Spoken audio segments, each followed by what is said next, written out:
装潢小学堂上课啦！大家好，我是魏助教。装潢大小事，我为你解释。许多的网友呢，其实对于窗帘的配色有非常多的疑问。不管你是想要冷色系啊、暖色系，怎么样搭配风格，其实你有非常多的问题。本集我们会详细的介绍，请不要怀疑，跟着我们继续看下去。在正式开始前，邀请我们今天的节目大来宾，窗帘研究所的所长谢林家士谢老板。窗帘新风貌，谢老板都知道。大家好，我是窗帘界的谢老板。想请教一下谢老板，有关于窗帘的搭配的色系，有没有一些传统的款式可以推荐给我们的观众朋友们呢？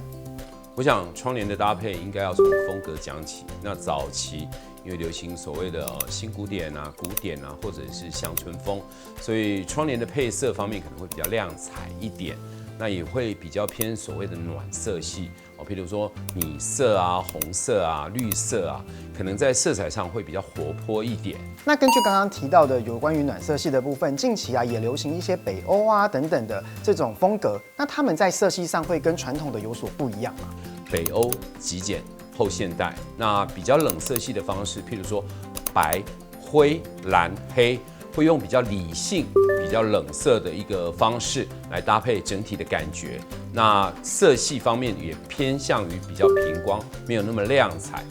刚刚已经提到了两种有冷色跟暖色的差别，我想要帮观众朋友问一下，那如果假设我今天游走在这两种风格当中，不确定要哪一种，谢老板啊有没有百搭款的色系呢？所以在这样的情况之下，现在在灰色跟白色就会做一个组合，所以现在很流行所谓的米灰色系。因为用米灰色系在家里的话，讲比较直接的一个方式就是百搭。那至于窗帘跟整体室内空间的一个搭配，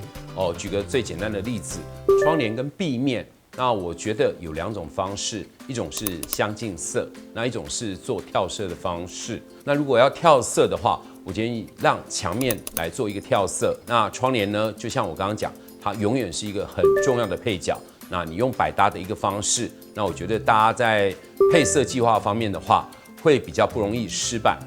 谢老板跟我们分享了有关于配色的一些基础，那我接下来想要进阶来问一下谢老板，如果今天是窗帘的窗帘布跟窗纱这两者搭配上，会有怎么样子的一些巧思呢？窗帘跟窗纱，如果今天布稍微比较花一点，那当然我建议纱就采取比较素面。不过在这边我是建议布尽量维持一个比较稳重的色系。那至于窗纱，你可以针对你的需要比如说这是儿童房，那又是女孩子，我们可以也许在颜色上可以做稍微不同的一个搭配。那如果是主卧房，也许我们可以选比较稳重的一个色系譬如说花布，然后可能素纱，那如果也可以花纱素布，依这样的一个很简单的一个原则，那我们去做好我们的窗帘配色跟我们所谓的配置计划。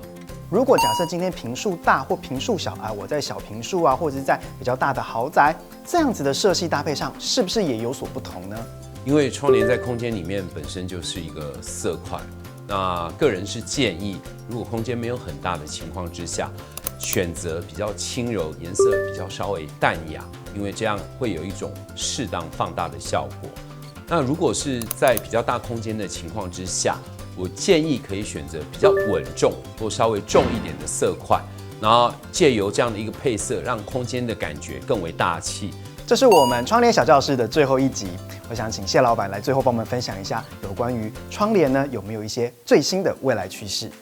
这2年由于疫情的关系，那大家比较没办法去看新的产品，国内的设计风格还是比较停留在所谓的极简后现代跟所谓的禅风、北欧风，所以窗帘基本上还是以素雅为原则。可是，在素雅之中呢，大家希望有一点布纹上的一个变化，所以织纹或者是像一般比较小纹理的一个布样，可能会比较出现在于未来的一个走向。那至于布的幅宽，就像每一集谢老板有提过的，因为蛇形帘的一个流行，所以我想布幅会慢慢从所谓的窄幅1.4米，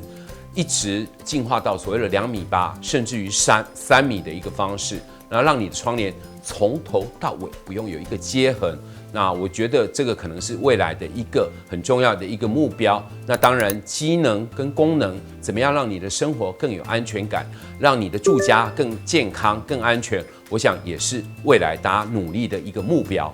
创业小教室下课啦！我们1连10集呢，非常感谢谢老板来到我们的节目当中，替我们介绍了非常多的创业知识。如果观众朋友们还想要回顾一下，可以打开右上方的资讯卡。我们节目最后，谢谢谢老板，谢谢大家，我是创联界的谢老板。如果有任何的问题，欢迎在下面留言。那也希望未来在相关的议题跟大家再相见，拜拜。